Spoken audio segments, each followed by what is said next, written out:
चलिएगा इस तो अब स्टार्ट करते हैं। अब प्रैक्टिस करना है हमें। जो हमने चैप्टर पढ़ लिया उसके मैंने क्वेश्चंस बीच बीच में करवाए आपको। अब हम बेसिक मैथमेटिकल टूल के कुछ आए हुए क्वेश्चन आपके एग्जाम में जो आए हुए क्वेश्चन हैं वो मैं करवाता हूं। सबसे पहला क्वेश्चन है expand 1 minus 3x whole to the power 5 up to the term having x to the power 3। बच्चे क्या कह रहा है कि इसको एक्सपेंड करना है। कहाँ तक एक्सपेंड करना है? जब तक कि इसमें x की पावर 3 ना आ जाए। क्या ना आ जाए? x की पावर 3। चलो भैया, तो इसको एक्सपेंड करना है जब तक कि x की पावर 3 ना आ जाए। बच्चों मैंने आपको सब सिखा रखा है।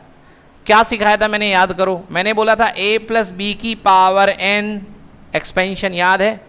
a प्लस बी की पावर n। सबसे पहले a की पावर n, फिर यहाँ पर आता था, याद करो, n, फिर a की पावर n माइनस 1 इंटू कितना? b की पावर 1, फिर n into n minus 1 upon factorial 2, फिर a की power n minus 2 into b की पावर 2। याद आया? फिर n minus 1 n minus 2 upon factorial 3, a की पावर n माइनस 3 b की पावर 3। याद आया? ऐसे गाड़ी चलते जाती थी। बस बेटा तो इसका यूज करके हमको बाइनोमियल थ्योरम लिखनी है। बट आप कहोगे सर ये प्लस है और यहाँ पे तो माइनस है। कहोगे ना कि ये क्या दिख रहा है? माइनस, और ये क्या दिख रहा है? प्लस। ठीक है, कैसे करेंगे? देखो बेटा, तो मैं क्या करता हूँ, 1 माइनस 3x की पावर 5 को मैं कहता हूँ भाई एक काम करो, 1 को प्लस कर दो। और अगर 1 के साथ प्लस कर रहे हो, थोड़ा बेटा तुम इस तरफ आ जाओ, तुम इस तरफ आ जाओ, तुम इस तरफ शिफ्ट हो जाओ। अब ठीक है,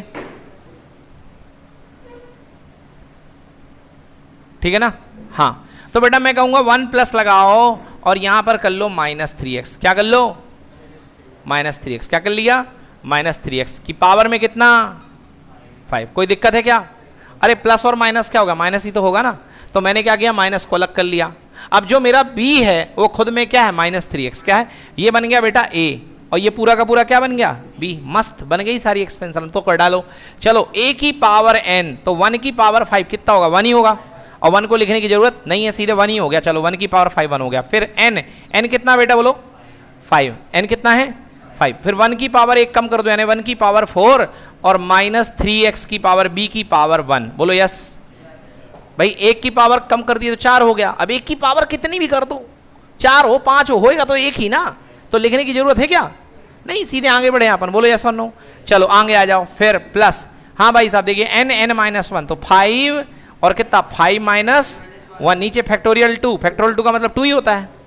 फैक्टोरियल 2 का मतलब 2। a की पावर n माइनस 2, गोली मार। 1 की पावर n माइनस 2 कहाँ लिखना है? कोई नहीं लिखना है ना। फिर b कितना बोलो? माइनस का 3x का होल स्क्वायर। पक्का? माइनस 3x का होल स्क्वायर। आगे चलो भाई साहब, 5 माइनस 1 5 माइनस 2, नीचे कितना? फैक्टोरियल 3। a की पावर n माइनस 3 लिखूं कि ना लिखूं? नहीं यार, a कितना है? और 1 की पावर कुछ भी हो क्या आएगा? तो क्यों लिखवा रहे हो? हाँ, और b की वैल्यू बोलो कितनी है? माइनस 3x की होल पावर कितना? बस हो गया। अब क्वेश्चन ने कहा था कहाँ तक एक्सपेंड करना है? x की पावर 3 तक। मेरे बच्चों इसको खोलोगे तो x की पावर 3 आएगा कि नहीं आएगा? तो इसलिए आगे बढ़ने की कोई जरूरत, बस यहीं तक आपको क्वेश्चन को छोड़ना है। अब इसके आगे इसको सॉल्व कर लो। चलो 1 5 गुणे 3 बोलो कितना? माइनस का 15, माइनस 15x। बोलो हाँ। चलो देखो 5 में से 1 गया, कितना बचा? और 4 2 से कितने बार कैंसिल? तो 5 गुणे 2 और 10, 3 का स्क्वायर कितना आएगा? 9, 3 का स्क्वायर कितना आएगा? 10 9 जा, और माइनस का वैसे भी क्या होता है? माइनस का स्क्वायर प्लस होता है। क्या होता है? प्लस। तो क्या लिखूं? प्लस 90 की माइनस 90? प्लस 90, और साथ में कितने का स्क्वायर? x का स्क्वायर। समझ में आया? 5 2 जा 10, 10 9 जा 90, और माइनस का स्क्वायर प्लस हो गया, बचा x स्क्वायर। बोलिए हाँ है ना? चलो 3 फैक्टोरियल की वैल्यू निकाल लो। 3 फैक्टोरियल क्या होता है सबसे पहले देखेंगे। 3 factorial 3 equal to 3 into 2 into 1 होता कि नहीं होता? मतलब फैक्टोरियल 3 की वैल्यू कितनी हो गई? 6 हो गई कि नहीं हुई?